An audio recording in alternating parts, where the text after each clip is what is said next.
Всіх раді вітати на серії воркшопів «Як отримати грант ЄС для соціально відповідальних IT-стартапів». Сьогодні у нас четвертий, вже останній воркшоп на тему «Побудова A-Team. Партнери, бюджети та розподіл роботи». Сьогодні ви дізнаєтесь, як створити сильний національний або міжнародний консорціум і де ж знайти потрібних партнерів для створення цього консорціуму. Також навчитеся формувати бюджет та чітко розподіляти завдання між партнерами, аби довести вашій грантовій заявці, що ваш проєкт добре спланований і готовий до реалізації. Наша спікерка Євгенія Аверхет, засновниця Міра Свіден та експертка в управлінні грантами. Принагідно нагадую, що наші воркшопи проводяться англійською мовою. Питання до спікерки ви можете залишати в чаті впродовж всього воркшопу англійською або українською мовою. І в кінці в нас буде серія питань-відповідей. Тож, Євгенія, передаю вам слово. Дякую, Поліно, дуже за такі теплі привітання, і також рада бачити всіх. Я вже починаю впізнавати деякі обличчя, які приходять на всі воркшопи, і дуже рада всіх бачити. І дякую Український фонд стартапів за цю можливість доносити те, чим я займаюся вже 20 років, до українців. Я теж українка, тому мені це прям в 10 разів приємніше про свою нішу тим, чим я займаюся, розповідати саме українцям. Тому починаємо. Переходжу на англійську мову після цього, як Поліна і сказала, бо воркшоп у нас англійською. Скажіть, будь ласка, чи ви бачите мій екран? Так, все видно. Так, зараз. І тепер ще ви бачите, як його ділить. Все. Okay, let's start then to our fourth workshop. So we have had 3 workshops before about European grants, how to get European grants, how in a professional and a strategic way work with this source of income from European Union as additional to other sources, because we know that grants, there are funds which you don't need to pay back. So you don't need to pay equity as you pay for investors, and you don't need to pay back as you pay for bank loans. So grants are good complementary financial way for development of your ideas, of your products and services, and especially if those products and services have social impact, because for this European Union gives a lot of money, and I have shown you this number for this year, 190 billion euro for all grants and programs which were released for this year, and it's approximately this money which are released every year. So here sky is the limit. It's just to know how to navigate this jungle, because it's quite a jungle if you don't know. But if you know, then it becomes a strategic and plannable source of income for you. So today, as Polina already introduced shortly, my promise for today is that I will share with you everything I know from 20 years on how to build strong project partnership and why we need partnerships as well. Then action plan, because every proposal has, instead of business plan, they have action plans or activity plans. So I will show you examples and tell you how strategically and practically work with them, so they're convincing and realistic, and that those who read evaluators, they understand what you mean with your plan, and also how to connect budget to the plan and how to divide budget between partners. So, and I will, as in first 3 workshops, I will basically give you recommendations, tools, methods, and insights from the fields, and I will share exactly how we work in my team, and we work with it. This is our daily work, grant writing and grant management. So I will share with you secrets of the field without any filters. And those of you who will be strong enough and also patient enough to watch to the end of this workshop and to be with us, you will get a special bonus. I will show you some funds which are open for Ukrainians, and in 2024, European Commission opened historically many funds. Like now, Ukraine is much much more, has much better position on this market. So you can apply with your deep tech or tech. You can apply for different funds in the areas you work: health, food, climate, psychological health. Like, I will show you which funds are available for you. I just made a mapping and will share it. But of course, Paulina will share presentation as well, so you will get that list, bonus if you can't be with us. So it's fine. Let's start. So today we have 3 parts to go through. We have partnership, we have activity plan, and we have also budget. And principles for that we will go through together. Let's start with your partners, with your A-team. So, partners. If you are sitting there listening to me right now and you're a startup, an organization, working with your product, with your idea, with your service, you think like, why do I even need any partners? Like, you understand why you need investors, you understand why you need people who support you, and clients, but what is this partner in European funded project and why I need them? And this is what I will tell you now. So partnership, other partners in the similar topic, you are working in the similar field. This is not an option, it's a requirement. Most of the projects, most of the programs, which I showed you in the first 3 workshops, they require partnering up with organizations working in the same field in order to get fund. There are some solo funds, like I showed you some. Right now, we have 1 open call in Horizon for Ukrainian deep tech.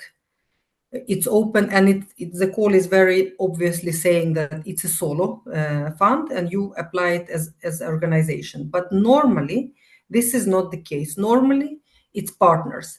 And here you can see I made a screenshot for you from the call for proposals for 1 project, which we submitted in Mira, Sweden.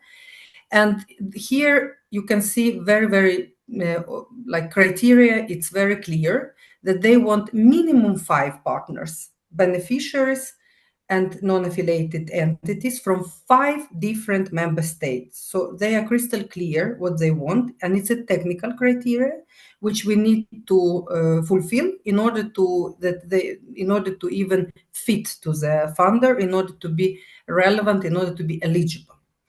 So, and they also here say the following entities cannot apply as coordinator: profit making. So my company is profit making. That's why we couldn't couldn't be applicant. We had another applicant working in the field, but who is not profit making. It's NGO. And even though we prepared the application, I wrote it with my team, but we were a partner, not a coordinator. But it's fine, because we will coordinate this project in practice. So it's no prestige in that. It's just that we fulfill the criteria. So partner composition, it's a must in most of the project, and you can find it in call for proposals. And I showed you in the first workshop how to read those documents and where to look. So you start there and see how many partners and from which countries you need to involve. Second, it's not only technical criteria, of course. There is a reason why European Commission wants you to partner up.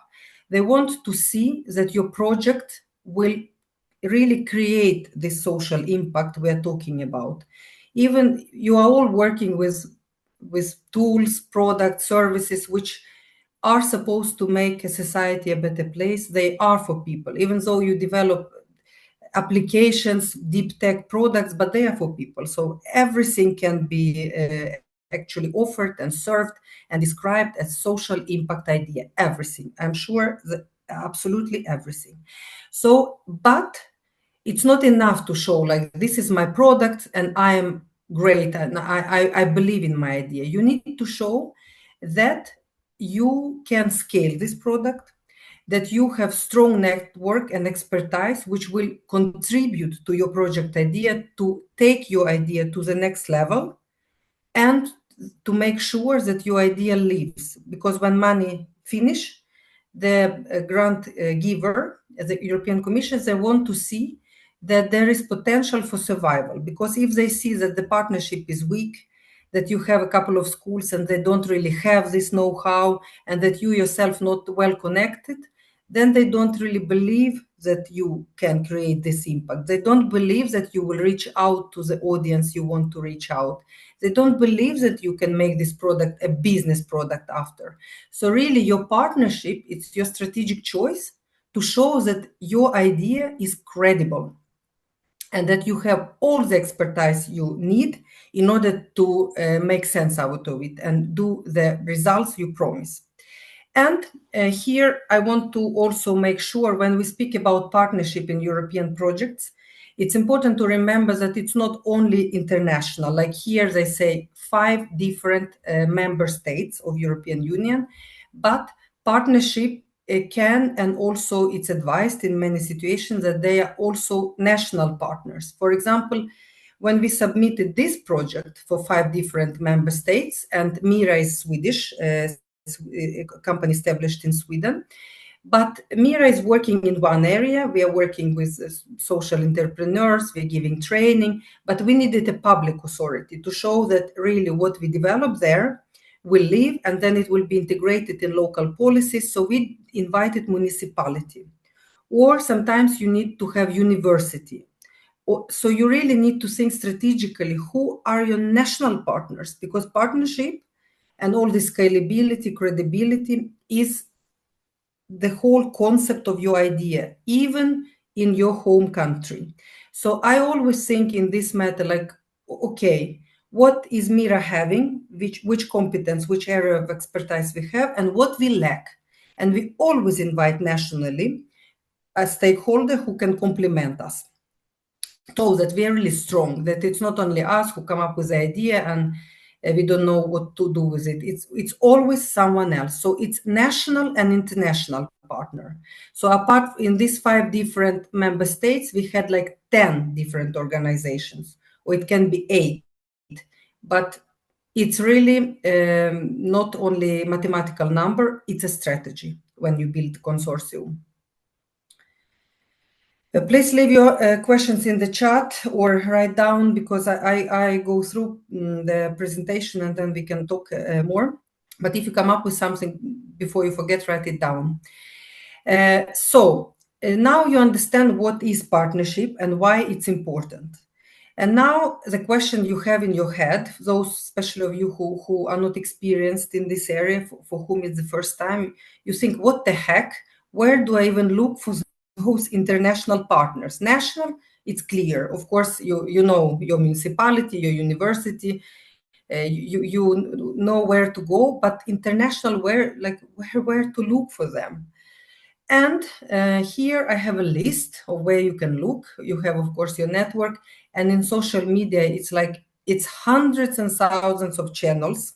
Only Erasmus Plus, which is an educational platform, has, I will not exaggerate, the tens, up to 100 different channels: Erasmus Youth, Erasmus Sport, Erasmus Original, Erasmus this, and Erasmus that. And it's no wrong or right, because social media is something which flourishes. People start these groups because they want to help each other, network, find partners. And in Mira Sweden, we use a lot, and we are members of different groups, and we monitor them just for fun, and sometimes it helps as well. But as professional organization dealing with it, we actually go to the roots. We use the tender portal, EU funding and tender portal, which you've seen in every workshop we've had together. In this portal, you have everything actually, including partners. I will just now show you some screenshots where to look, but you really, it's a self-sufficient platform which can help you. You can start here. And then if you feel still there are other, I can give you also tricks from the field and some pitfalls to think about, but start here for those who are totally new, and it's really well established. And here, all organizations here, they are recommended by European Commission, they are approved. So you will not be a victim for something in this case. it's more secure way to go. So this portal, you can see screenshot number 1. I just went to, if you go to the home page and you click here funding, and you will see all these options. And one of the options here with the green partner search. And if you press it, you will see 10 plus thousands of results. Here I press it and you will have 10 plus thousands. So it's a huge database. And how to deal with that database? Here, you can go and you can filter. You can find program, you can find field. So it's a very good filter. You navigate in that filter, and you will see hundreds and tens of organizations, universities, and they describe their profile, and you can choose whom you want by reading them. And also, what's good there, put your organization there. If you are working in a mental health field or in an agricultural field, describe your product, describe your know-how, register there, and here you are. You will be contacted by others who have ideas and who want to network. So it's good to use it as both. Promote yourself and find partners. There is also a way you can look and search on the platform. You can go to a specific call for proposal. And in this call for proposal, you can find here, if you go, for example, it's a call for proposal for, I found this topic, Gen AI for public administrations. I pressed that. And then for this call of proposal, the European Commission has also a button which shows that partners interested to cooperate in this call. So if you found something which is appealing to you, a call of proposal in your area, you can check there on this page, and you will even there find tens of organizations who put their interest there, so you can find them. And it's actually 21 items found. So if you want to just check the platform generally, it's 10,000 contacts plus. If you go to a specific project you want to apply, and you will read the rules, and there you will always see a button, partners who are interested. And then it's 21. It's much easier to actually scroll and navigate. So read those and contact them, because it's always contact information. So it's a second way how you can use the platform. And third way, in the platform, they also publish, European Commission always publish those projects which have been funded and the results which have been developed. So, for example, Mira we have developed tens of projects in this company and hundreds of projects for our clients. So all those which have been approved are in this platform. So I can also filter and find those. So there you can also check like which product have they developed, are they serious, in which area they have worked. And in these products, you can always see which partners are behind those products, which consortiums are behind, and there you can find your partners. And you can understand that these are organizations which are already experienced because they have done this project before, and you can invite them for your project. So basically, if you want to go professionally to search for partners, use EU funding and tenders portal, and there are 3 ways. And all 3 ways I have just mentioned. Just to summarize, you can go to partner search, and it's a general search. It's 10,000 plus organizations there you can look for. You can start there and filter country-wise, topic-wise, and different indicators. Or if you have found a call which is interesting for you, which you are preparing, in this call, it's always a button where European Commission lists organizations which are interested to participate. So you can put your organization there in this call so others find you, or you can find your potential partners. It's 2. And 3, There is also EU-funded projects in the same portal. You can see here with yellow. You can press there. And in EU-funded projects and results, it's also 10,000+ funded projects and results. You can filter a program and period and topic and find your topic and find projects which have been done before you and partnerships which have been involved. And then you can invite experienced partners. So if you have no contacts, no network, and no whatsoever thoughts, this is the perfect tool where to start. Otherwise, in Mira, we use a lot, of course, apart from this, we use a lot this tool. I will be honest, like 50-60%. But we also use a lot of, well, it's already established partners, but we have been working in the field for many, many years. So we, of course, invite partners from our existing network by recommendation, and it's also a way to go. And in this list, the list we use social media. We use that, but not it's in our priority list is in the bottom. Because we want, we want to have good partners, because even though project goes through, if you have chosen not wisely, you are stuck with those partners to the end of the project, and they can destroy quite a lot if it's not well-chosen partnership. So it's extremely important to connect, to talk, to find out who they are, and not to be happy for the first yes you get, and like, yes, you're a partner from Finland or from Norway or from whatever. Great, we take you because you said yes. Really jump on the call with them, check who they are, is it clicking or not, because it's you who will work with them then, and it can be extremely hard to get rid of that situation otherwise.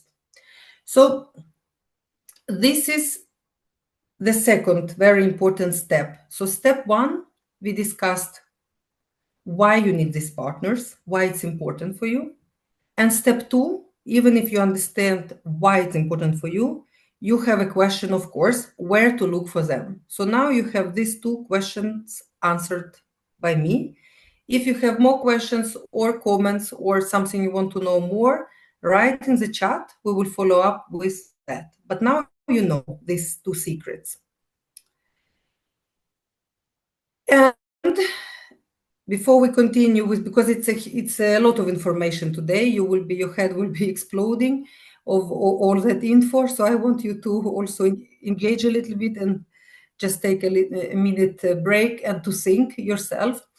So I want to make a little poll here. So we have these 3 criteria for partners, for choice of a partner. What do you think is most important criteria, and what is least important criteria? So when you choose your partners, is experience most important? Is geographical position is most important? Or is it complementarity, that they complement your know-how, that they complement your experience, which is most important for the grant givers? What do you think is most important? And you can rank them. You can rank 1 to 3 or 2, 3, 1 or 3 to 1. Like most important come first, then medium, and least important of that comes last. And you have 30 seconds to number this, And then Paulina or Lilia, if you can help me with, because I will not go back to chat right now, or I think it's easier, smoother not to go back to chat.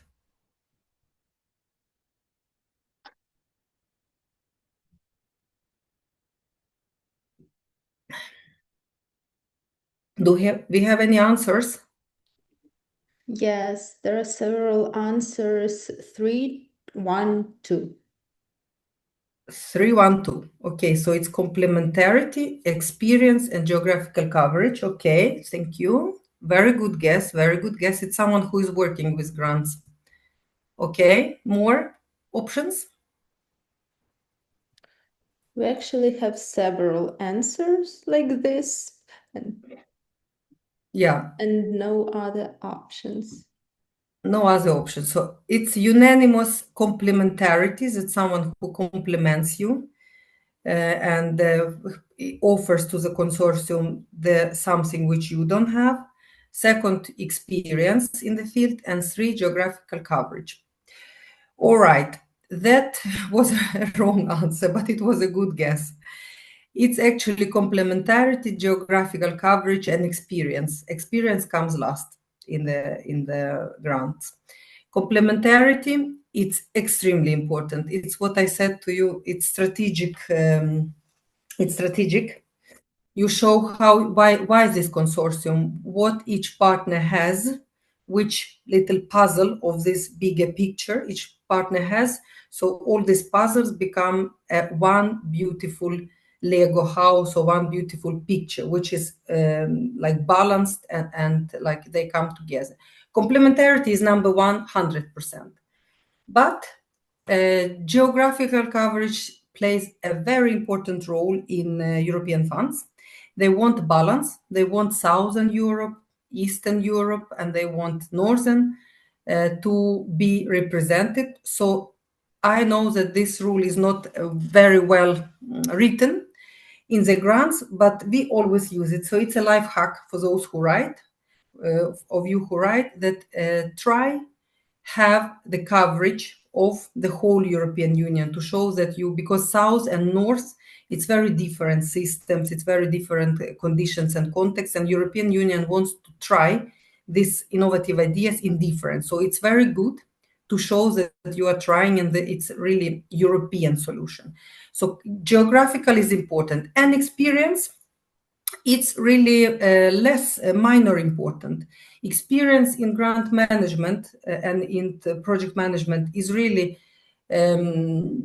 like nothing European Commission looks at very carefully. They want balance. They want that some partners are experienced, very experienced to ensure quality, but it's fine if in consortium has totally new partners without that experience. It's actually very good. So we always, when we write proposals, we want to include 1 or 2 new to show that it's not only old in the game, who all the time write the projects. We always balance with new organization to show that we are inclusive and that we are taking in new blood all the time. So think that experience is really not important here, and not even experience in the field. You need to be experienced in something, like what you do, and everyone is doing their thing, but it's really not the broader experience in all areas. It's your narrow. It's very important that it's your narrow experience. So experience, it's less important of partner criteria. So it's 3, 2, 1.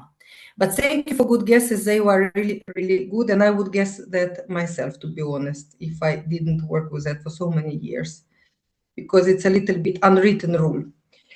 So, how to make a consortium your strategic advantage? Here are some advice which are good to think about.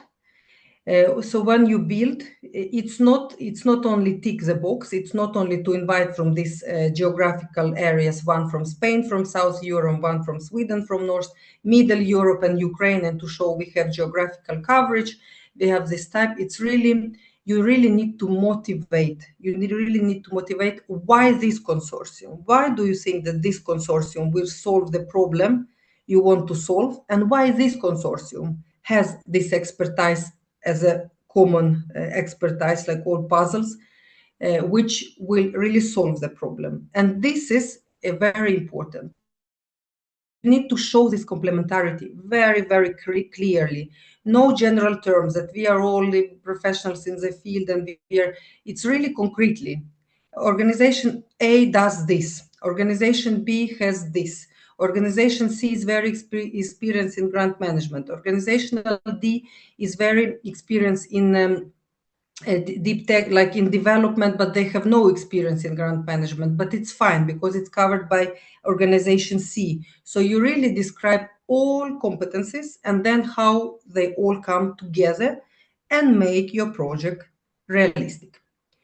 Then you need to show reputable organization. And this is nothing which you will read in the call of proposals, but this is something I advise you after all these years. It's always good to have a strong, solid, not only newcomers who just started, and strong, solid, I mean, in these big EU grants, which we talk about, all these big programs, they want to show, they want to see, European Commission, they want to see sustainability.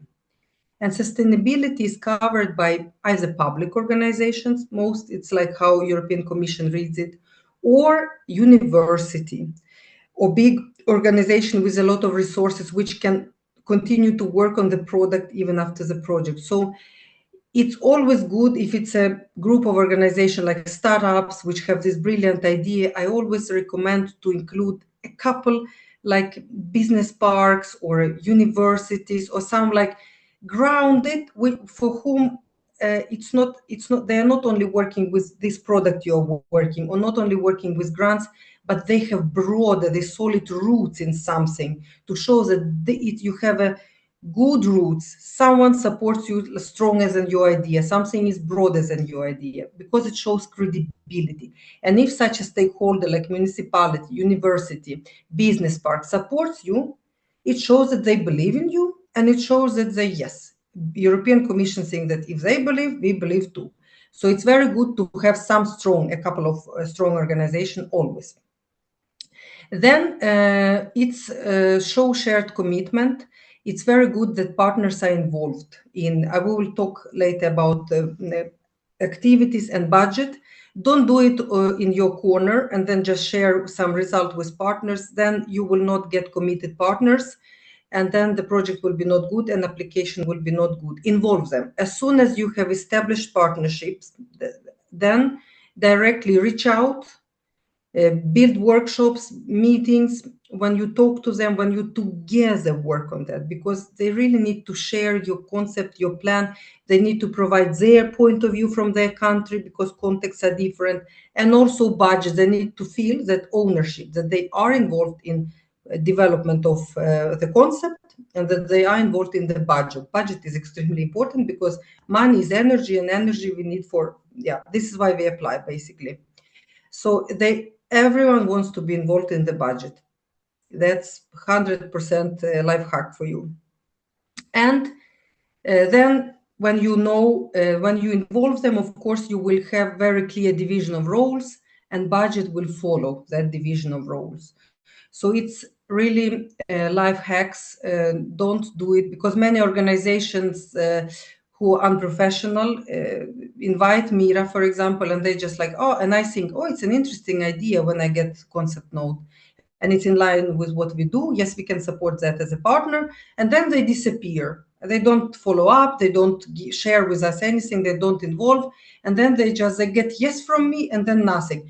In this case, I say no to them. If I see that time goes and I'm like, remind once, twice, but then I'm like, you know what? No, it's fine. We are not interested, because I don't want to say yes to something, to an idea. I want to say yes to a business plan, to a budget, because my team will work on that. I want to make sure that it's something we really want. So I want to be a part of the process, because it's a consortium and not one person who decides everything and then shares the tasks. This is a very bad strategy, and you will lose in this case those big partners you need. Those who need money will stay, but those who you really want, they will leave, because it's not the way to do it.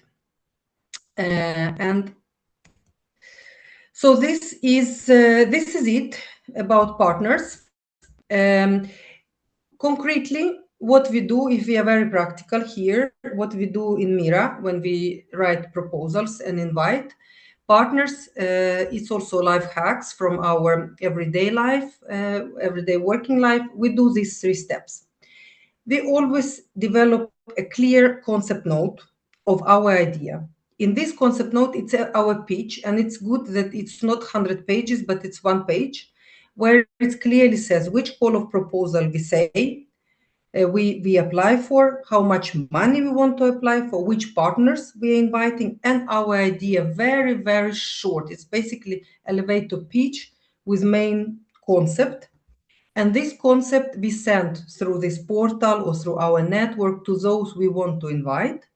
And then, so it's because people are very busy. Now no one has time to read 10 pages and follow up. And people sometimes send to me like a lot of like, check my page, check my this. And I don't have this time. I have 2-3 minutes to make a decision, yes or no, and I need a pitch. So basically every partner works like that. Prepare a short, clear pitch.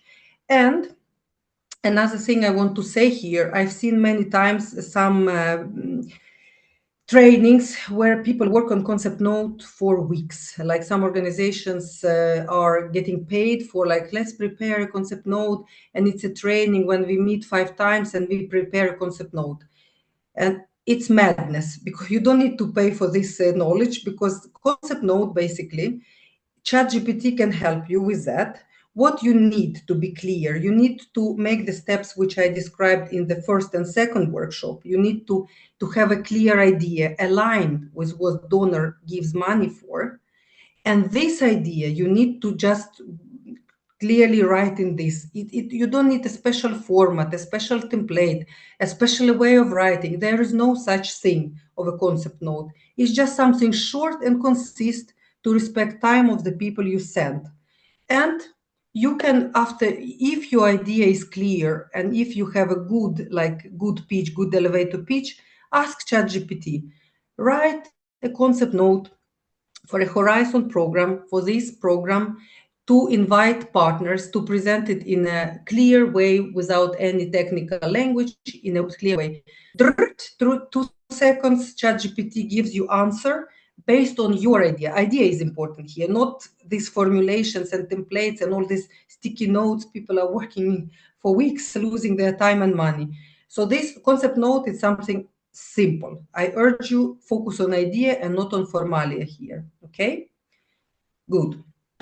Then when you have this concept note, which is clear, send an email. And after this, follow up with a video call, because you want to see whom you're working with, because you don't want any underwater stones, as I said. You want normal, reliable partners who are like, whom you can trust, because this is a commitment for years and you want to trust people. And one thing which we always send when we get yes, and when I jump on the call and I see that, great, this partner I really want, they're great and they will contribute, then what we have a template, it's a PIF. PIF is a partner information form. PIF is something which we have a standard template, and it collects all the information which donor wants to collect, like organization type, a number, contact person, and telephone, and about organization, and what organization has to do with this project. So it's a standard template. So you collect the same information from all, and you collect relevant information. Because partners, is it a question there, or? I can share this PIF to Polina, so you will all have our PIF, okay? So you don't need to come up. But PIF is something which is very European. Everyone has a PIF. So, and this is to avoid to collect something which you don't need. Because if you say to partner, okay, send to us information about you, you will get 1 paragraph which says nothing, or you will get 10 pages and you need to sit and lose hours which say nothing. Instead, you ask what you want to know, like a questionnaire. This I want to know, and you collect from everyone exactly the same. And it's also professional, because people, as I said, time is money. They want to fill in one, and not to get from you 100 WhatsApp messages and this question and this, and how would you think about that, and what do you think about this? I prefer to fill in one template with clear questions, and then you work with that information. So PIF is a template which is very important, different from concept note, which is a free format. You can experiment there together with ChatGPT. So this is all steps we have discussed when it comes to partners. And I know it's intensive, but this I want to give you rather more information than less, that you really can, without me, go and use it and approach this. So basically, we discussed now why we need these partners, who are those partners, both national and international.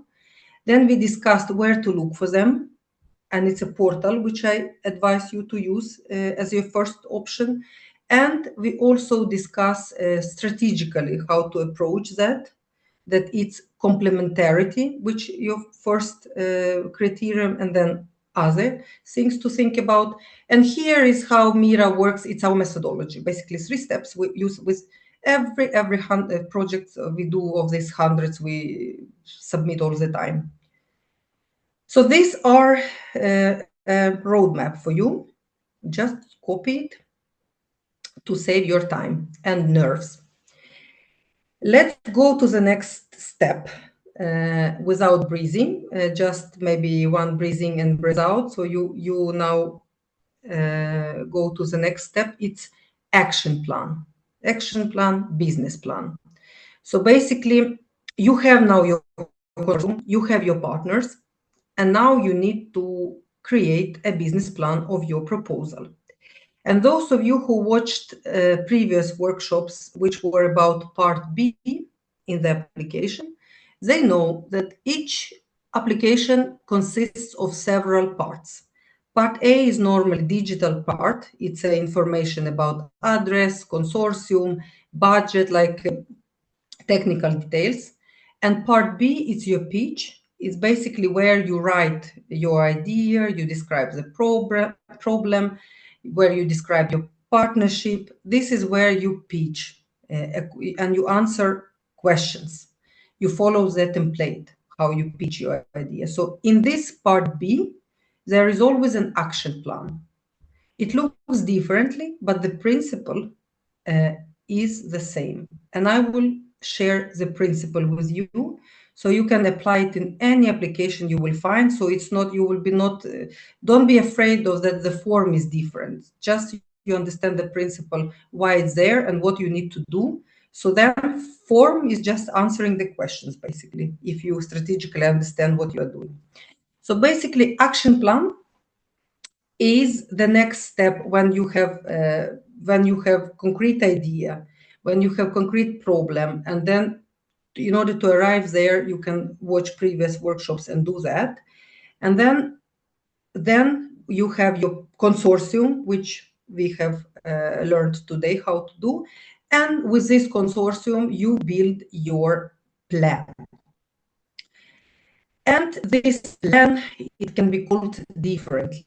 It can be called work packages, it can be called activities, it can be called milestones, it can be called, there is diamond model. It's like so many different models and so many different theories and templates. But normally what European grants like very much is work packages. This is the most common form to divide your work. All these 2 years or 3 years you're going to work with your grant, you divide it in big chunks, in big blocks, and those blocks are called work packages. Here I show an example from one of our projects. How we divided it this 36 months, we divided in 5 work packages. So each work package is a chunk. Work project management is something we do the whole project from day 1 to the last day, and it's called work package 1, project management. This is all activities which are related to managing the consortium, reports, quality assurance, everything is that work package. Work package 2 in that specific proposal was action and validation cycle. Basically, you need to know the idea in order to understand it, but in other words, it's need analysis. It's need analysis or research or round analysis, you can call it differently.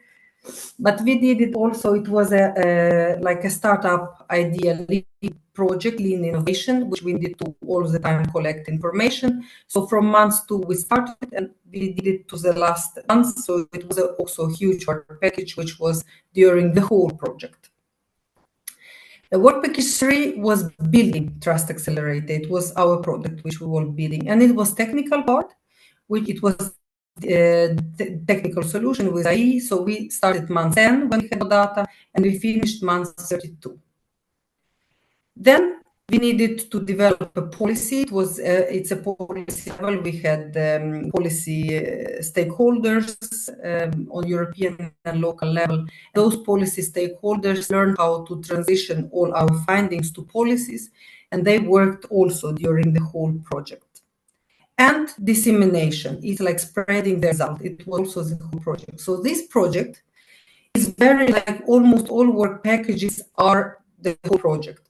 Sometimes it's more common. It's when one work package finishes and the other one starts.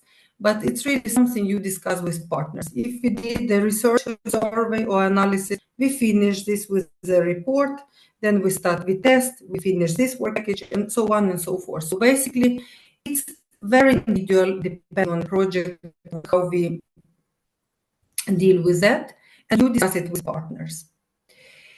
Then you fill in the form, and this is from that proposal which I shared work packages with you. You fill in, and it's no rocket science here. It's just answer the question. What is objective with this work package? Who will lead it? Who is the lead beneficiary? How many months? What will be tasks divided? Who will lead those tasks and results? Basically, you answer, it's question answer. It's much, much easier than develop idea and develop your innovation. You basically write the answers to those questions, but this is something you talk with your partners, and you can, when Paulina shares, you can use this as a template, but it's many, many examples out there, I'm sure. And when you have done that, you go back to beginning of part B, and here you explain your consortium. So basically, it's always in every proposal, you need to motivate. You need to write that why this consortium. So here is your pitch. And I always do this part after I'm finished with working plan, after I'm finished with all the work packages or activities or whatever, because I have a clear picture in mind who is doing what, who is not doing what is every role. And then with this in mind, I can explain this part, because some people just write at the beginning and then it becomes a general text. It's like university is doing research and this company is doing development and municipality is testing.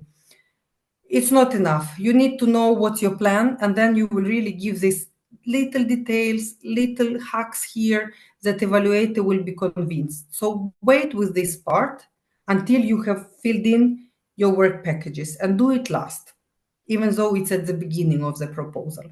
It's called consortium setup normally. And here you answer the questions, but you will answer them when you are informed, when you know exactly what you're answering. And this is after you finished your action plan, after you finish your work packages. And here, why did I'm sorry. It's something which happened with I pressed. Yeah. Sorry. It's like now driving a car in the mountains when you look at this screen. So basically, after filling what you need to know when it comes to formal part, that you need to formalize partnerships. That many programs, they ask a specific document which proves that partners said yes to you, that partners agree to be your partner.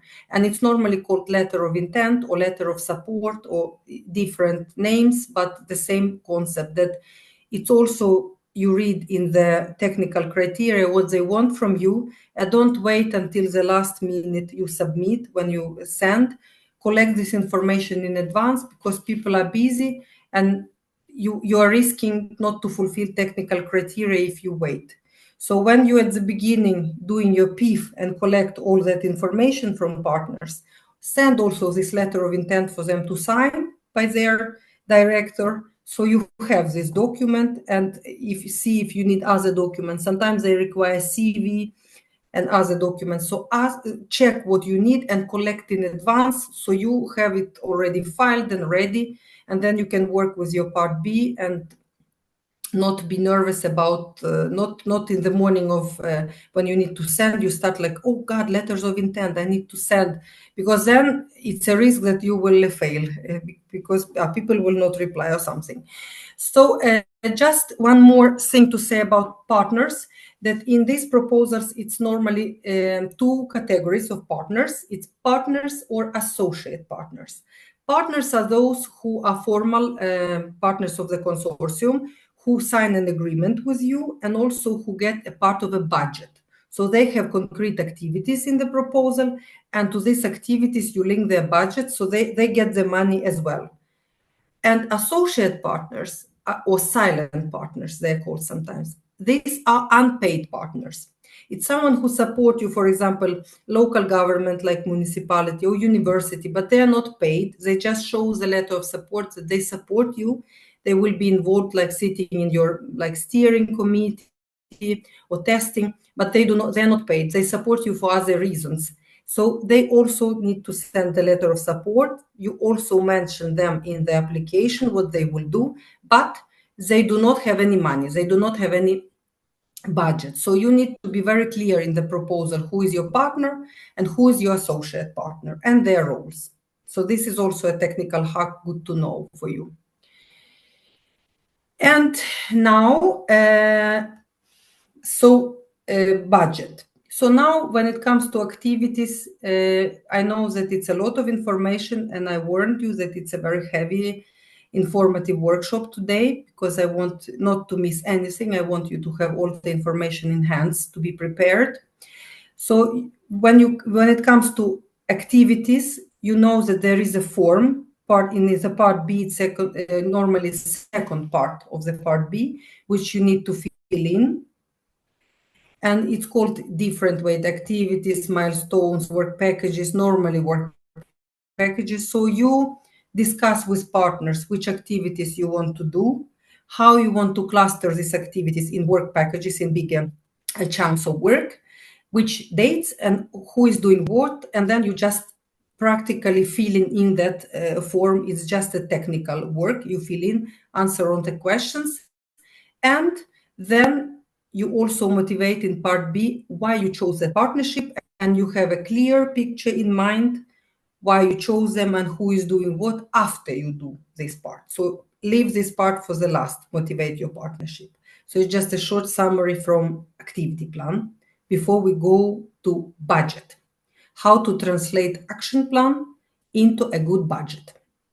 Because budget is also exactly as activity plan, evaluators always read budget, not only like, it's okay, budget, this money, it seems realistic, like 300,000 we give them. They really, evaluators read budget as much as they read part B. And I've worked as evaluator for 6 years. I always started almost, when I read activities, I always read budget at the same time in parallel, because they need to be aligned. If in activities you promise very much, you have very ambitious goals, but you are a little bit shy, you think, it's the first time we apply, I give a little budget just so we get this money, it's a bad strategy. Because as evaluator, I said no to such projects when I worked as evaluator, because I think that then I thought, it's unrealistic. They are so ambitious. They want to do so much, but they want this little budget. It's no way they will pull it off. It's no way they will implement. So we said yes, because the budget was unrealistic. It was too little. Or sometimes it was too big. Sometimes people want to do a research, like some minimum work, but they want 100 dates for every little activity. And then when I look at it as an evaluator, I think like, oh my God, this you can do it's like max 1 week of work. And you're here writing for me 100 days or 50 days. Like, no, it's a blown up budget. And this I also said no to. Sometimes if you're lucky, evaluator can, if the idea is so brilliant and partnership is so brilliant and activity plan is so brilliant, then evaluator can come back and say like, you know what, guys, this budget is a bit unrealistic. Can we decrease this and that? if you want to get your project. Sometimes this negotiation takes place, but with this competition of European grants, which is there, it's much easier to say directly no. So you really need to work with your budget, like work with it very, very thoroughly in order to get it. Don't make this mistake. Make it realistic and balanced and connect it to activities. Don't do it preliminary. And let us go through like main hacks, what you need to think about when you put your budget together. So you are working strategically with budget as another tool to get your project through. So exactly as everything else, as activities and as partnership and all other parts of the application, all the answers, what you need to know in order to prepare, they are in the call for proposals. This working document, document is your Bible. You read it, I read it with my eyes, with my experience, at least 10 times, because I all the time find something new, a detail, which is very important to know. So this call for proposals, they will show you exactly which categories they finance and what you need to know. They write what we finance. In this case, I took a screenshot from such a call of proposals. It's a personal cost, it's subcontract, it's purchase cost, travel, equipment, and they give this list, and they always explain what they mean by each cost. So read what they give money for. Don't use your fantasy. Use this information and propose the budget which exactly those costs which they are covering, not anything else. And normally in all proposals, there are 3 categories which are always mentioned, and it's all good for you to know. It's direct costs, indirect costs, and ineligible costs. So what direct cost is? Direct cost is what a grant manager will give you grants for, grant giver or donor will give you money for. These are costs directly linked to your project under the project lifetime. So it's salary, it's trip, it's technical costs, it's like everything which directly is needed to make your project happen.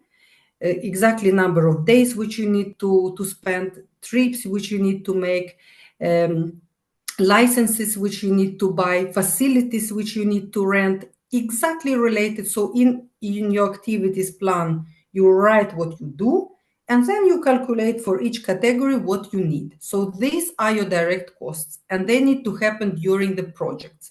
If you want to, some people want to cover in the budget money for preparation of application, which they spend to prepare the application, and it's not eligible because it's something you spend before. It's not directly linked to project itself.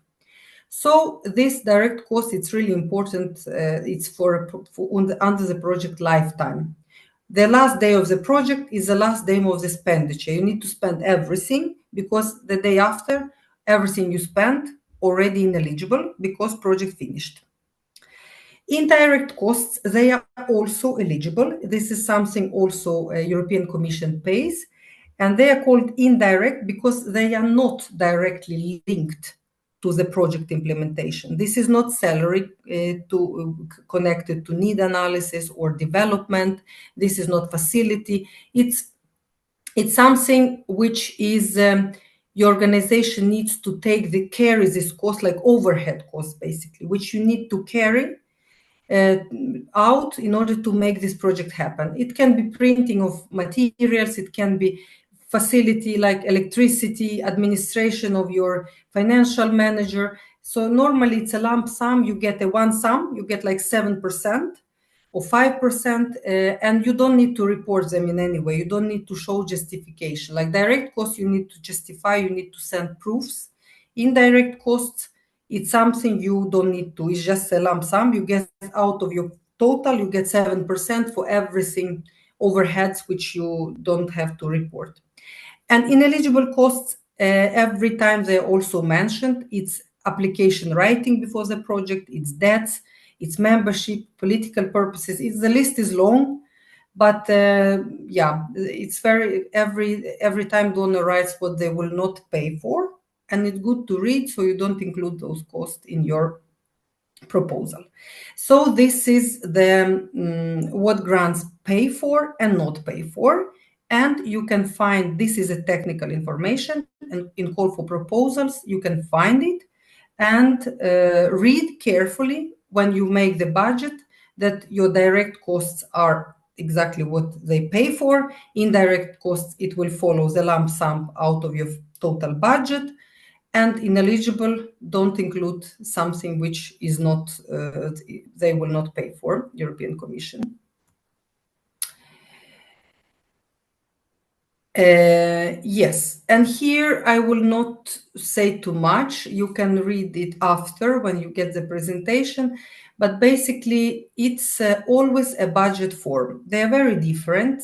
It can be Excel form, it can be Word, it can be online or offline, just basically what you attach. Budget form is differs, but for you, it's not what shall scare you that they look differently. What shall scare you is that your budget is unbalanced and unrealistic.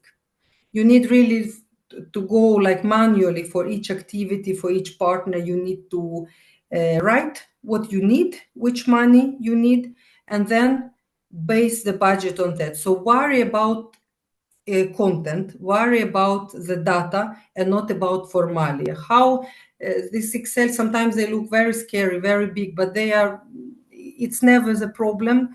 You can understand that and ask desk help at the commission. They can always help you and explain, or there are national also points of contact to help. But think about how the budget is divided, not how the form look like. And divide also between partners, because this is what donors look at. Is it fairly divided between each partner? That not the coordinator gets the whole budget and partners get peanuts. So it's fairly divided. It also, activity and budget, they align, they come together. That also it's balanced and proportional to the results, that it's not too much money or not too little money for what you promise. So have this discussion with your partners, and this is the best tool, the best way to make sure that it's realistic, because you will think together and that they will be involved, especially those who are more experienced, they will help you. So this, like, fill in the form, don't worry about format, worry about content here, exactly as everything else. Don't be scared that how it looks like, it's just the questions, answer them, but have a clarity in yourself what you're answering. This is my life hack to you, which is important, and it shows in the budget which I read. It shows how it was, if the person understood what the person did, or if it was just done. Yeah. So it's clear. Yeah, and here is again, I can't stress enough, going back to the partnership, it's really divide fairly between partners, that everyone feels that they are like that you pay for the work. It's very important to pay that it's fair and transparent and agreed, because you will have conflicts. Budget is the biggest source of conflicts in this area, especially when you're doing everything by yourself and then share with partners when the project goes through, then the conflict starts. It's like, why did we get this little? It doesn't reflect how we work. So this you need to be really careful with and crystal clear at the preparation stage. And follow eligibility rules, and eligibility rules are written in working documents. So follow that. If it's only salary, money are given for, then it's only salary. If it's salary and travel, it's only that. Don't add anything which is not covered by the donor.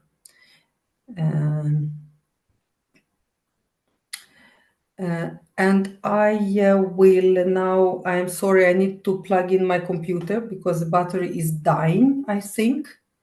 Give me 1 second, and you can, while I'm doing that, please read this case study. I will show you with a very, very little mini budget how it can look like.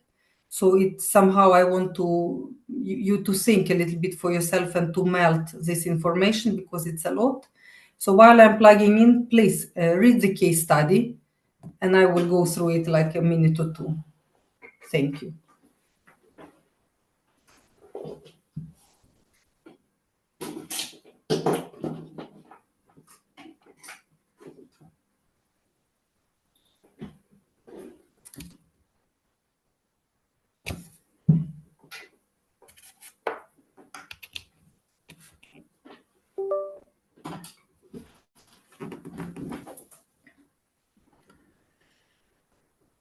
Yes, now I'm connected to the source. Thank you. So you've read the case study. Thank you for your patience and thank you for reading.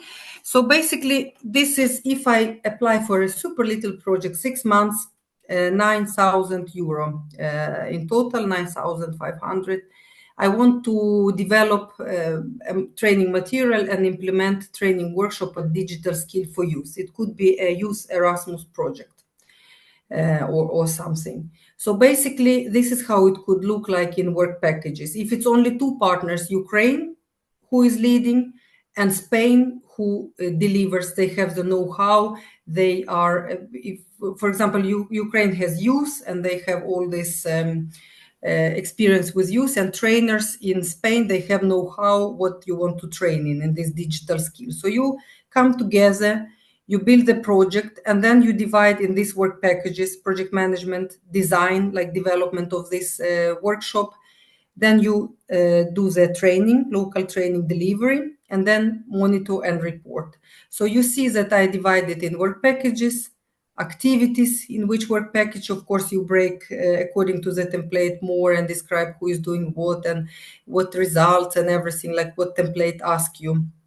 And then responsible partner for each work package, it's always one who is more responsible, even though both are working with some activities, but it's always one who leads a work package, so-called work package leader. And it's important to strategically divide who is leading what. And duration. And you see that I translated this action plan into budget to direct costs. And you can see what we get in both cases. Partner A gets this sum on salaries, travel, training material, and admin, and what partner B gets.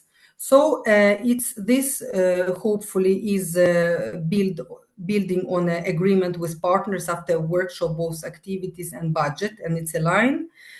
And to make sure that this budget was divided fairly, this is the principles I would use if I would be the grant writer in this case. I would really, here you can see that partner A manages coordination and development of materials, and partner B delivers training. So this is a puzzles which are 2 different competencies which we put together.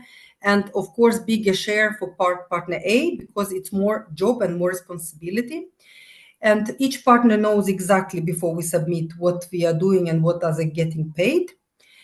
All costs are direct. We are not paying for something which are not linked to the project, and it's during the project time. And we can see here that partner A, it's 66%, partner B gets 34%. And me as evaluator, I would approve that. I would think like, yes, it's well motivated, it's linked, it's transparent. I can see that these people work together. This makes sense.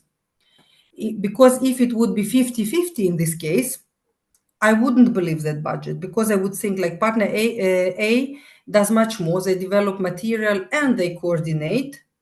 Why they get only half? Why Spanish gets so much? So it's really, you see, content is important, that you're really logical when you submit it, because here you can follow the logic, and it's everything comes together by this logic. So please remember this case of this little 9,500 when you make your 1 million euro budgets, because the principle is exactly the same. I think I prefer to skip this part because it's repetition. And I see the time is running, and today we have very intensive. I prefer to get your questions, but I want just to summarize this everything which I've just said, that it's important to build your partnership, to make your budget, and to make your activities together strategically, following the tools and the methods and life hacks which I shared with you. Because when the evaluator reads part B, this all, you can all see that very, very clearly. And all with me, when I was an evaluator, I was sitting with project program or proposal program, this working document where I read all this criteria and I knew exactly what I'm evaluating. And then I read the proposal and budget, and I see, do they follow what the program wants them to follow? Yes.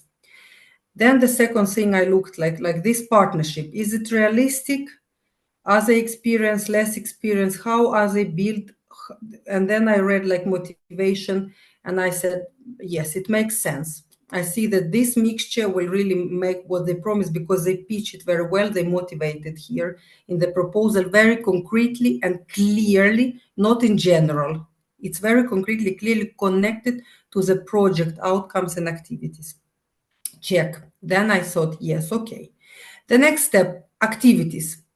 What they want to do during these 2 years, I looked at those work packages and activities, how they are divided according to experience and time, what time is put, and I thought, yes, okay. Then it's divided fairly. I can see it's divided according to experience. It's divided according to countries, who is doing what, and it makes sense. And also they answered all the questions in this, because it's actually, as I said, no rocket science. It's just everything is answered exactly in the template. Just answer question. Yes. And then finally, budget. Is it a realistic budget? Is it really what's needed to achieve, to do all these activities, not something like imaginary, all these activities which they want to do? And how is it balanced between the partnership? Is a coordinator taking half and all other 4 partners taking half? Or is a coordinator taking too little? They will not be able to manage. I evaluate this and I see that, yes, it's well balanced, it's fairly divided, and exactly linked to activities, not more, not less. Check. And then I think this proposal goes in my list in a very, very high level. And then it's high chances I approve it. So think strategically like this. You do these things. And what's our time? This is your bonus, because then we will go for questions. This is your bonus. I actually was sitting yesterday evening and checking what is out there for you, because you are Ukrainian IT startups. I know that because some of you I know from other contexts. I work with Ukraine a lot. Some of you are educational and not pure IT, but mostly IT. But as I said, and I repeat every workshop, we should not be blinded that we are IT and we need to apply only for IT. We are IT, but we work for different topics and we work for different social impacts. And for us, there are so many more opportunities than just IT funds. For us, it's hundreds of funds every year opened. And from 2024, for Ukraine, many more opportunities opened up. Before, Ukraine was very limited as associated country to European Union. It was very little opportunities. The Ukraine couldn't be partner everywhere, could be just associated partner as exception. Now, from 2024, and more is coming. So you really need seriously to strategically include it in your business. And when you look for it strategically, it's what I want you to remember. If you forget everything else from these 4 workshops or from today, remember one thing: do not limit European funds just for like if you're IT to what is given in the area of IT. Go to your topic instead. And then you will find so many opportunities. For example, if you're working with health, you could do so much more than, and you're doing application for health. Of course, you can apply just for IT and just be focused on that, or you can apply for health here in SERV program. It's program actually for inclusion and human rights. But now Ukraine can be a part of it. And you can, if you read the call of proposals, and health is very often mentioned as human right here. And you do health open, and you do health like you work with different groups who are disadvantaged in the societies, like veterans of war, refugees, people with different needs. They are all here in SERV, and it's a lot of health programs given every year, but they are called inclusion and human rights. And you are a startup working with health and IT, go here instead. So you will, with your brilliant solution, you will be a king or a queen and get this money and increase your chances. Just exactly the same. It's about justice and law, but it can be justice and law. For example, we just submit today, actually, my colleague submits today an application for our own project portfolio, because we work with this. She will submit about diverse and inclusive workspaces and to follow the rule of law. So this is like, we are not lawyers, but we have an interesting application actually, which is a digital tool, which will help together with other 5 partners and artificial intelligence make a measurement for small business to see if I'm inclusive and diverse or not, and like blah blah blah. So it's actually a tech solution, but we will submit it today before 5 o'clock as a deadline to Just program. So it's like, this is how we read it. Okay, Horizon is a whole new opportunity within health, culture, civil society, civil security, digital, industry and space, climate, energy, food, bioeconomy, natural resources, agriculture, environment. Even though you IT, but Horizon is definitely for you. It's definitely for you. But Horizon is of them all, Horizon, I would say, is one of the most competitive program.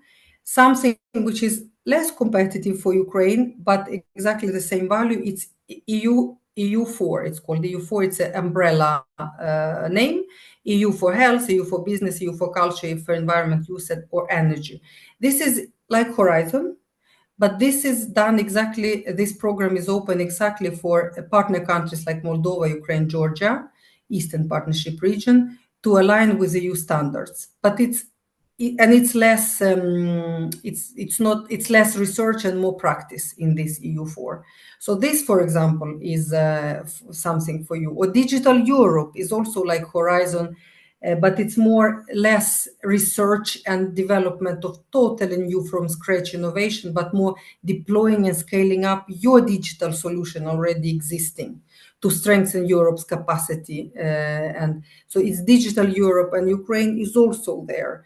So basically for you as IT startup, sky is the limit in this arena, in this field, is just to master the skill, because exactly as you start business, you know that you're overwhelmed as a business owner, because you are yourself and you're one man or one woman orchestra. You're doing everything. You're pitching, you're working, you're writing, you're developing your product, you're doing financials.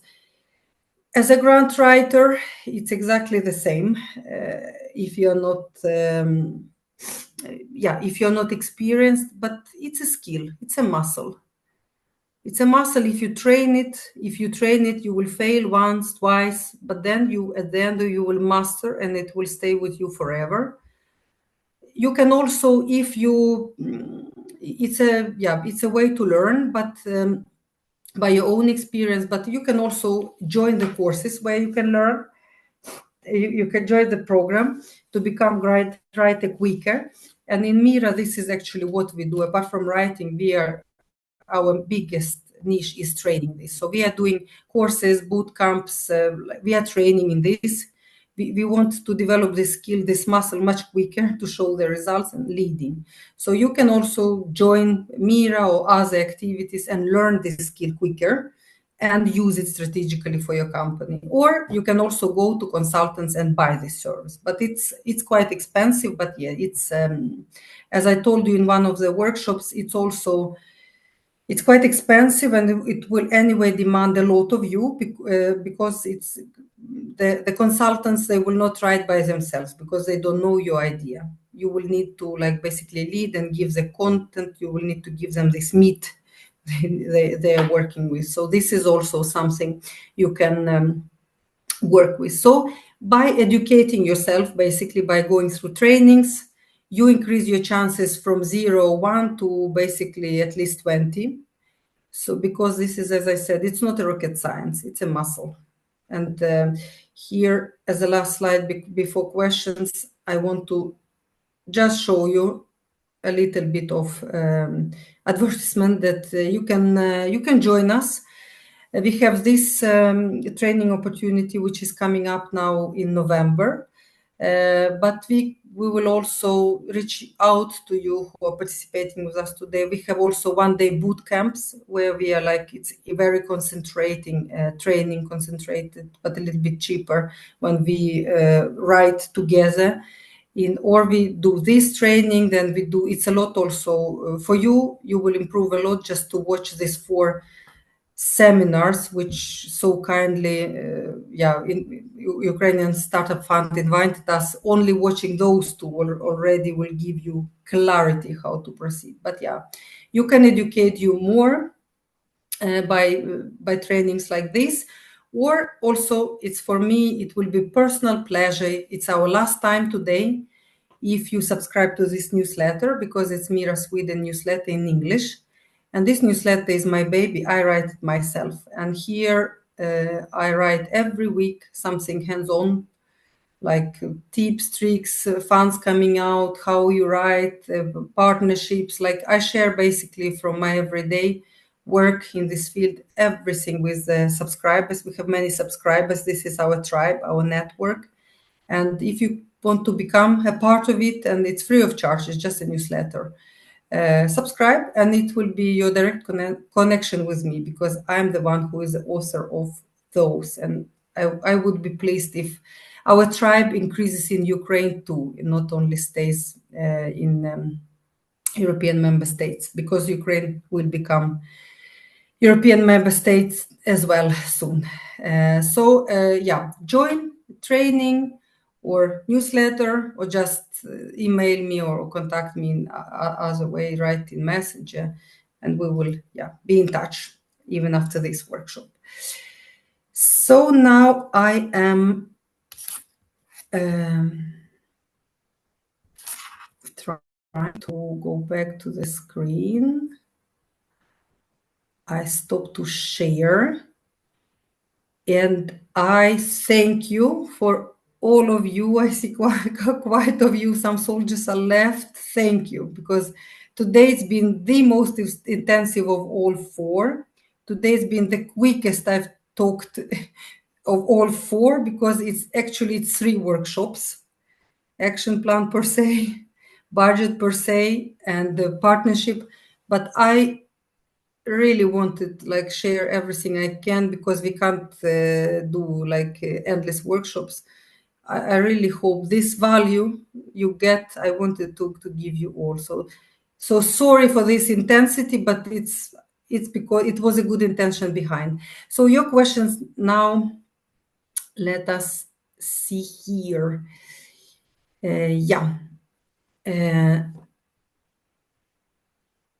Big mistake in budget for good taxes specified per region. Taxes are very different sometimes. Yes, tax normally is tax is a cost in the project, because project these funds which are given, they normally cover employer tax and other taxes we pay, but you need to motivate for some organization. For some organization is not, but grants can cover tax. If it was what Andrei asked, if grant can cover, they can, but normally they ask for a paper, for salary employer, the whole employer sum is covered what the person gets in hand, and also what the employer pays to the state. This whole is included as a project cost, so you don't need to pay from your company anything else. But all other taxes you need to check and provide the document. Even other taxes are accepted as a cost, so you don't need to pay a penny if you provide this information. Let me see other questions. Andrei,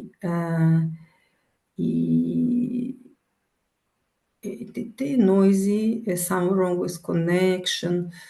I really, Andrei is so active. Andrei, if you're not listening, thank you very much for all your questions. You are extremely good listener, and I enjoy it very much.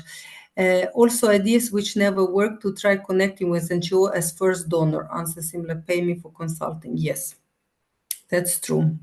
That's true, Andrei. Thank you for sharing. That's why I say to you, approach this as a business partner. Approach with a concrete idea and what's in it for me, and this is your budget for people to join. Most bad idea, try some big enterprise ventures and pitch for them with first fund. Yes. Yes, it's a very good, it's not a question, it's just a comment, and it's a very good comment. So I advise everyone to read this comment from Andrei.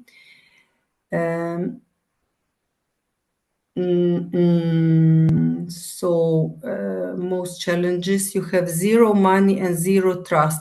Yes, you have zero money and zero trust when you approach to partners. This is why I say you need to zero money. It's not zero money. You're applying, you're the one who is writing the grant. So money, you are breadwinner, you will get money on the table.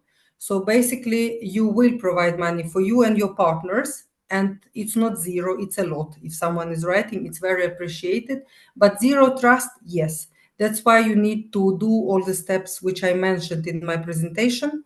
You need to have a clear concept note, jump on the call, convince them, and collect PIF information and involve partners in your development of budget and activity in order to gain this trust. And trust is built as everything else, as it's built with your clients. It's built step by step during the whole many years, but it's possible. Your network becomes bigger and bigger with time, the more you work. And I see here the numbers. Oh, it was very good.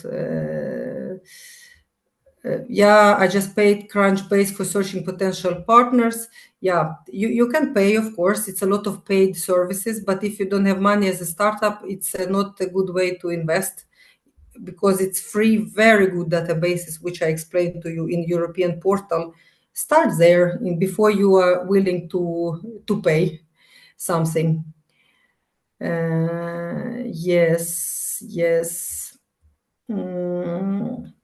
Andrei, you tried 2.5 years to deal with partnership, but always fail. Andrei, I see you left the meeting, contact us, we will help you to deal with partnership and get you good partners.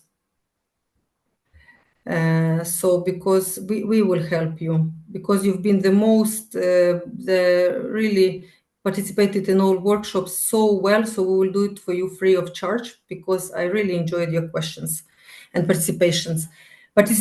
And now I think we are at the end. Are there any questions? Женя, там ще в кінці. Женя, вибач, там ще в кінці кілька питань зараз написали люди. Так, і питання. Is it necessary to be registered within EU to receive funding? No, it's not necessary to be registered. You can be registered in Ukraine, and this is the whole point, that now funding is open for Ukrainian organization. Your legal entity is Ukrainian, and all those programs which I listed at the end, and it's only one, it's a fraction, there are many more, but I listed those, they are open for Ukrainian organizations. This is the beauty of it. You can be Ukrainian with this identity. Okay, some specific requirements that are registered in Switzerland. No, it's no specific requirements. You need just to check in the Switzerland is not all calls open for Switzerland. If you are registered there, you need to check in the program. It's always in the working document where you read, it's always in technical descriptions, eligibility criteria, countries participating. And you need to find Switzerland there for the call you are applying. And many programs are open for Switzerland. So, but double check before you invest more time and energy if Switzerland is eligible. And it's really, Switzerland again. So yes, it's possible for Switzerland exactly as for Ukraine, but you need to check. And Andrei here wrote at the end that he will try for Portal. Good, Andrei. Ви можете запитувати також українською. Це я щось так за це. Я так гналася, що я забула, що я розмовляю українською. Якщо є ще якісь питання, то чи коментарі, чи якісь це. Юлія, давайте, задавайте. І Андрій з'явився. Юлія. Дякую. Дуже дякую, Євгенія, за вебінар. Багато інсайтів, і для мене, як початківця, теж розібратися дуже складно, що до чого, але є вже ідея вже оцінена, те, що вона може добре зайти. Також, щодо Швейцарії я питала, і важливо, наприклад, я є українка, є резидентом Швейцарії, невідомо, як це буде на майбутнє. Може бути, що також серед команди будуть хтось з локалів, швейцарці, наприклад, часто це необхідно, але чи має це якесь значення також для Європейського Союзу, для цих юридичних норм? Стосовно, наприклад, я є громадянкою України, я реєструю тут стартап, і далі, як в цих межах потім регулювати цей бізнес загалом? Дивіться, Юлія, вони дивляться ці фонди, європейські гранти, комісія, вони дають на організацію. Їм не важливо, як вашу identity, який у вас паспорт. У вас де реєстрація, чи це Латвія, чи це Швейцарія, чи це Україна, вони на це дивляться. І яка у вас команда, откуда вони, їм це теж їм не важливо. І важлива експертиза. Тобто вам треба дивитися, коли ви подаєтеся на грант, working document, технічні критерії, дивіться, значить, Швейцарія там є, і то, що стартап, то, що for-profit, стартапи for-profit чи NGO, що вона підходить. Все. А хто ви там, українка чи африканка, їм це не важливо. Тому це їм головне ще CV, щоб експертиза була. Ну і плюс, якщо жінка, це теж грає велику роль в багатьох, те, що ви, це прям на це дається, я коли була евалюейтором, у нас прям були також ці критерії, казали, якщо жінка, то ми їх трошки більше туди вверх. Да, є таке, є прям цілі ком'юніті, типу Women in Tech, там різні. Але ще важливо, наприклад, я от передивляюся акселератори, там, скажімо так, де знаходити команду, менторів, і часто є головним критерієм, що цей стартап там, чи компанія має бути зареєстрована саме в Швейцарії. І тому, я думаю, тут буду дивитися вже окремо, але чи немає обмежень по цих фондах міжнародних? По фондах цих нема. Оці те, що європейські, про що я вам кажу, там дивіться по кожному фонду, хто включається. Швейцарія, вона не в всіх фондах вона має право. Це я на Україну сьогодні дивилася. Ті, що я показала, бо для України відкрилось дуже багато у 24-му. А Швейцарія у неї, але у Швейцарії у них завжди, вони як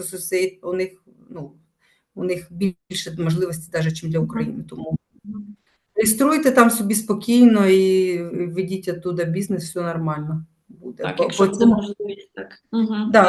Просто розуміти, як потім на майбутнє це регулювати, тобто це може бути таким проблемкою. Добре, дуже дякую за відповідь. Дякую за воркшоп ще раз, Євгенія. Да, і вам дякую за дуже класне питання. Дякую, Юля. І вам бажаю успіхів вашим в Швейцарії чи в Україні. Головне, що ви українка. Хай вдається все. Дякую, будемо працювати далі. Давайте. Андрій з'явився. Андрій, давайте питання ваше. У мене не питання, є питання. По-перше, пропозиція. Якщо є питання по реєстрації, то можна в якості засновників зробити компанію з Швейцарії і це буде і правомірно з обох сторон, і не буде ніяких питань. Ну, в мене колись давно був Legal Tech Service, який автоматизовував це, і 22 компанії саме вказували, що партнер, ну, засновник з іншої країни. Це проходить, питань немає. Ось. А в мене є і питання теж. Якщо я ось таке пропоную, і, наприклад, буду звертатися з цією пропозицією вже, щоб робити якесь фінансування для комерційних організацій, тобто ентерпрайзів, це буде якось врахуватися у цій програмі чи ні? Якщо організація зареєстрована. Ну, у вас це, давайте почнемо з того, це НГО чи це у вас стартап? Ні, це НГО, некомерційна організація, неприбуткова, зареєстрована давно. Є там благодарності навіть від міністерств за допомогу. Ага. От то, що це НГО, це, ну, скажімо так, я про це не казала так сильно в суперворкшопах, ну, НГО їх прям трошки більше полюбляє Європейська комісія, чим for profit, але, ну, це залежить, звісно, від фонду, але то, що НГО, це вам ще дає трошки більше шансів, і для вас відкриті майже всі з тих програм, що я вам показала, залежить, вам треба тільки підібрати, що саме ви хочете, кіберстійкість, і їм, ну, тобто грант, вам треба ідею під сам грант підібрати, знайти програму, тобто то, що ви робите бізнес-діяльність і продаєте це організаціям і так далі, це одне, це ваша бізнес-діяльність, а грант, вам треба подумати, це соціально такий грант, який щось робить. А я вже придумав, тому що в мене, ну, є дуже багато знайомих, в тому числі жінки, які там самі, а ще й з дитинами, їм дуже тяжко знайти роботу.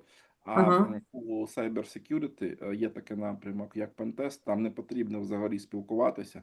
Ти просто береш там об'єкт, документацію, робиш цей пентест і здаєш звіт. Тобто не треба нічого казати.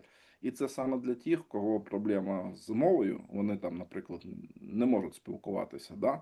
Ніякою українською. І це, ну, працює гарно.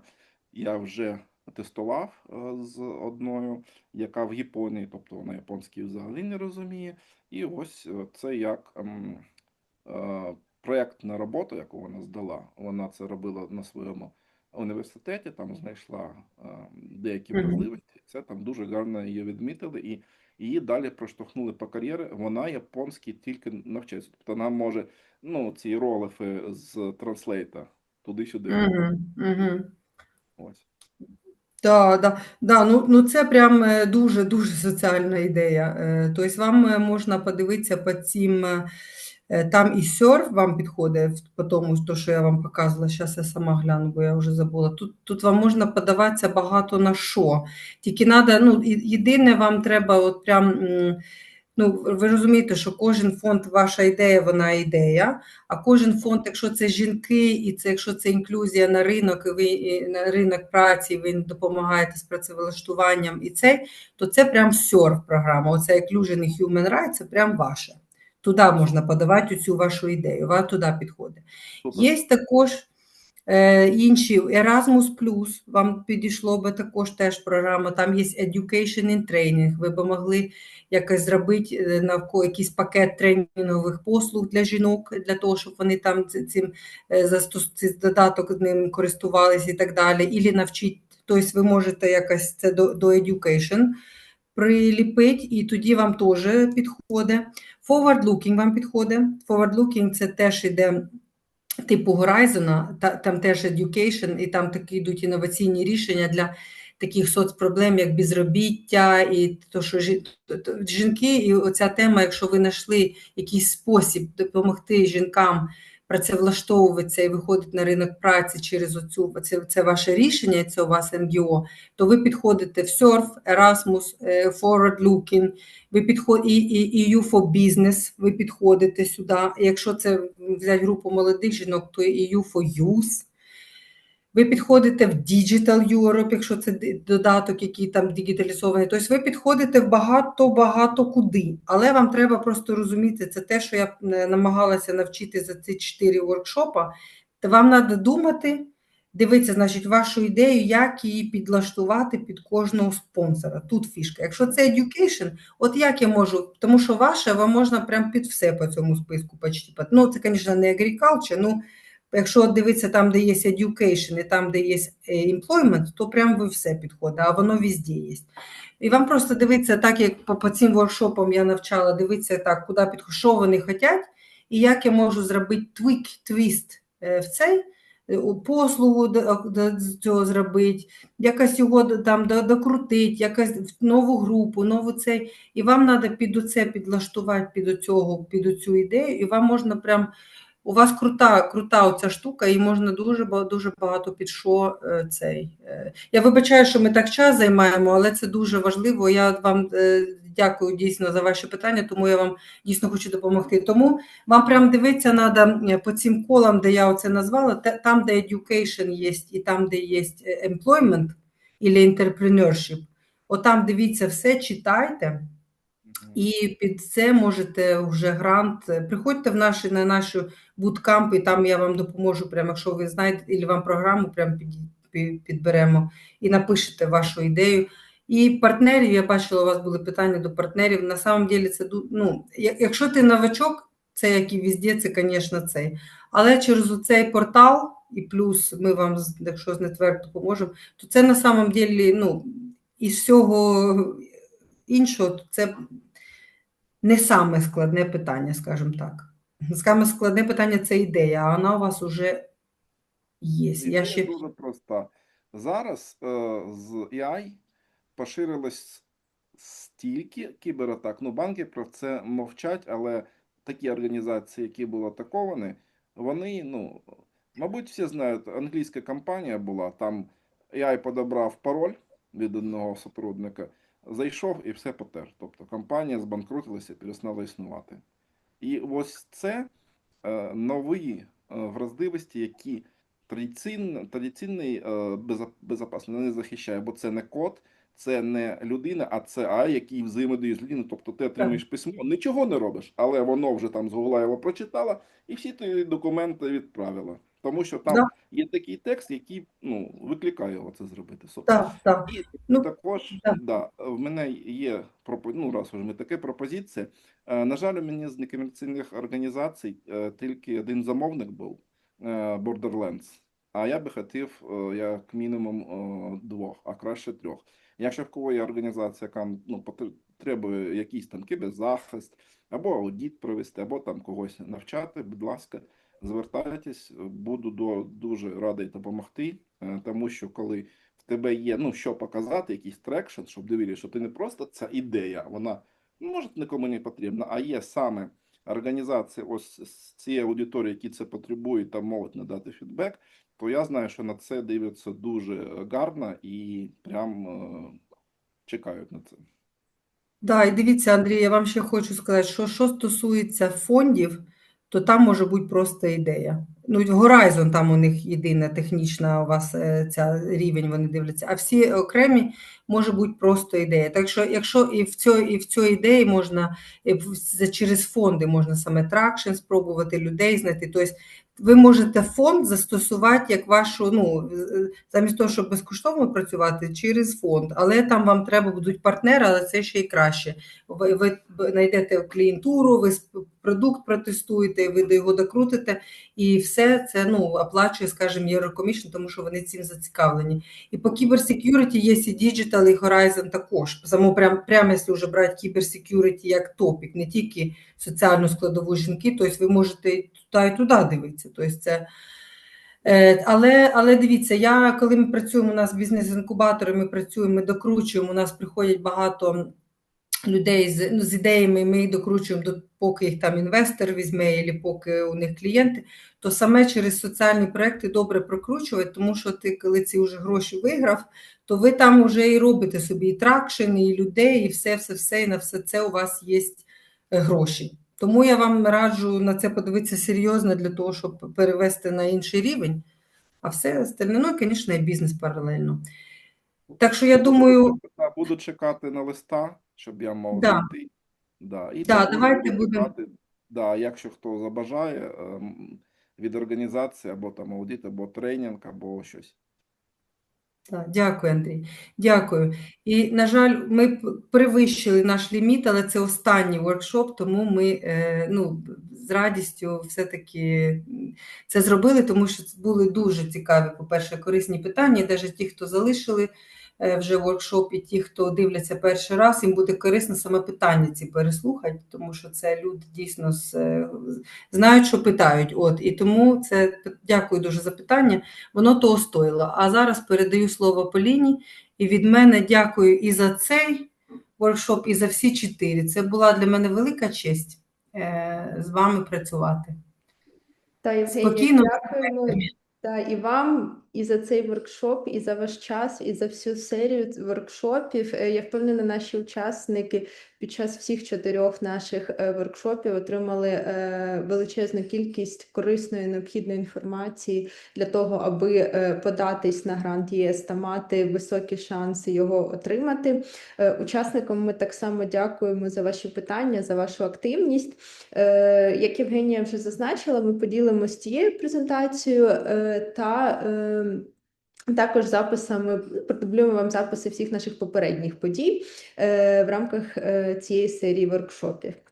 Тому всім гарного, спокійного вечора і до зустрічі на наших наступних подіях, які проводить Український фонд стартапів та хаб Він.ІД.